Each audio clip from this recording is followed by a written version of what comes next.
আমি মোহাম্মদ ফারুক আলম টবি, সাবেক উপজেলা চেয়ারম্যান বোদা।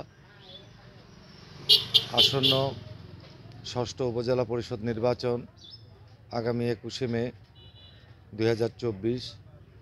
এই নির্বাচনে আমি আবারও উপজেলা পরিষদ চেয়ারম্যান হিসেবে প্রতিদ্বন্দ্বিতায় অবতীর্ণ হয়েছি।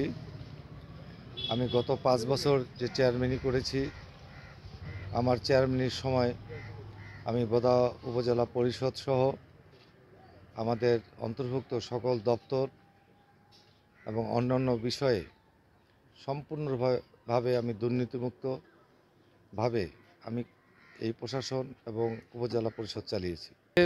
দলীয় প্রতীক নিয়ে নির্বাচন করলে নেতাকর্মীর যেভাবে সাড়া পাওয়া যায়, এই ক্ষেত্রে যেহেতু আমাদের দলের একাধিক প্রার্থী থাকে, সেই ক্ষেত্রে নেতাকর্মীদের ভিতরে একটা বিভক্তি থাকে।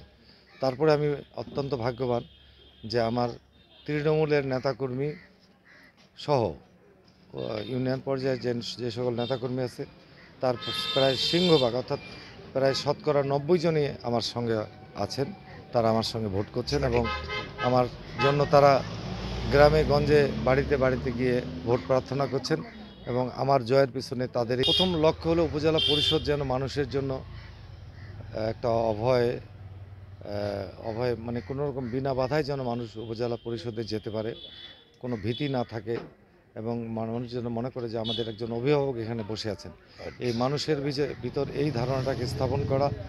এবং আপনারা জানেন যে উপজেলা পরিষদের উন্নয়ন কর্মকাণ্ডের সংশ্লিষ্টতা খুবই কম। আমরা যে সামান্য কটি এডিবির টাকা পাই, সেগুলো ছক বাঁধা কতগুলো আইটেমের মধ্যেই কাজগুলো করতে হয়। এই জন্য আমরা উন্নয়ন কর্মকাণ্ডগুলোকে আমরা সেভাবে আমাদের উপজেলা পরিষদের আওতায় আনতে পারি না। আমাদেরকে সক্ষমতা থাকা সত্ত্বেও উপজেলা পরিষদের সরকারি বরাদ্দের যে শিক্ষা, সাংস্কৃতিক এবং খেলাধুলা, এই 3টা বিষয় আমার গুরুত্ব থাকবে। একই সাথে যে উপজেলা পরিষদ একটি জনবান্ধব উপজেলা পরিষদ হবে, এই লক্ষ্যে আমি কাজ করে যাব। সমাজ আমার যে আমি বলছি, আমি শিক্ষাকে আমার প্রাধান্য বেশি, শিক্ষা, সংস্কৃতি এবং খেলাধুলা। কাজেই তরুণ সমাজ আমি চাবো যে তারা স্বপ্নবাজ হোক, তারা স্বপ্ন দেখতে শিখুক। এই স্বপ্ন দেখার জন্য আমরা যে কোনো তরুণদের অনুষ্ঠানে তাদের ভিতর স্বপ্ন গ্রথিত করি। তারা স্বপ্ন দেখতে জানলে, পারলে, তাইলে কিন্তু তারা একটা আগামী দিনের সুন্দর একটি নাগরিক তারা তৈরি হবে, তারা দায়িত্বশীল নাগরিক তৈরি হবে।